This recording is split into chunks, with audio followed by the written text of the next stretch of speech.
dengan kegiatan ini saya berharap bahwa pengetahuan tentang teh itu saya bisa mendapat jauh lebih dalam lagi, sehingga saya bisa mengetahui manfaat dari kandungan teh itu sendiri buat kesehatan dan juga buat masa depan bangsa. Karena teh ini juga merupakan satu peluang yang sangat baik. Selain buat kesehatan juga kita punya peluang yang sangat bagus untuk bisnis ke depannya.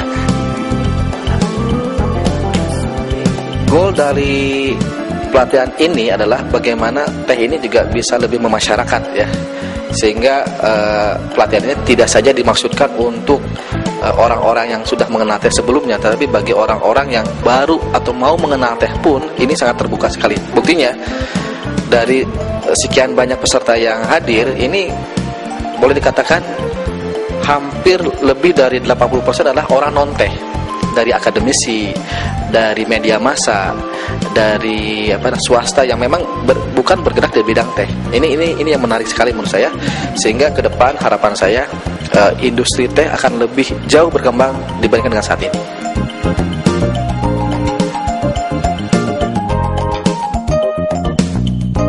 Program ini saya pikir bisa dilanjutkan lebih jauh lagi, sehingga cakupannya lebih besar lagi, tidak hanya di kalangan akademisi tapi mungkin juga nanti di kalangan perhotelan, kalangan agrowisata, bisa menjadikan teh sebagai salah satu ladang untuk keuntungan bisnis mereka gitu.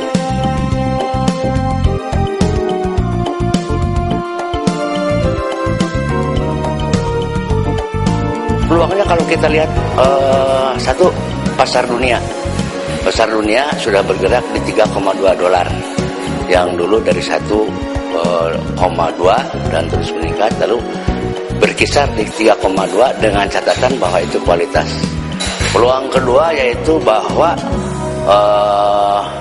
dari industri teh ini sudah banyak dikembangkan untuk berbagai macam. Di sini tinggal masalah perusahaan-perusahahan mau meningkatkan research and development.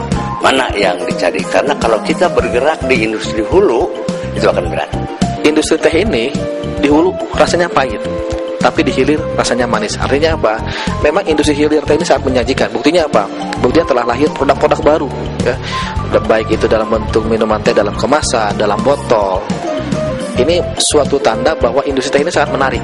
Tantangan lebih banyak kepada masalah internal, di mana sekarang ini masih banyak tanaman-tanaman lama eks Belanda yang produktivitasnya di bawah 2000 dan masih ada yang 1000. Tapi itu sebetulnya sudah terjawab dengan hasil klonal dari gambung, pemulihan tanaman oleh gambung, di mana ada klon gambung 7 dan gambung 11 yang produktivitasnya sudah di atas 5.000 kg per hektar, dan BEP bergerak 2.300. Jadi masih ada peluang kita di sana. Kita sudah pandailah membuat teh yang baik, tetapi bagaimana menghasilkan teh yang menguntungkan itu justru pertanyaan yang lebih penting bagi kalangan industri teh di Indonesia secara umum. Harga industri di hulu kalau kita auction rata-rata $3 itu sudah paling tinggi. Rata-rata di Indonesia ini masih di atas $2 sedikit lah. Tapi harga per kilo ya di depot teh seperti di Kemang itu sudah ada yang 1.900.000. Perbedaannya cukup tinggi. Antara $3 berarti kan sekitar 30.000 dengan 1.900.000. Ini cukup peluang gitu. Nah, tinggal kita bagaimana masuk ke sana. Itu yang jadi persoalan.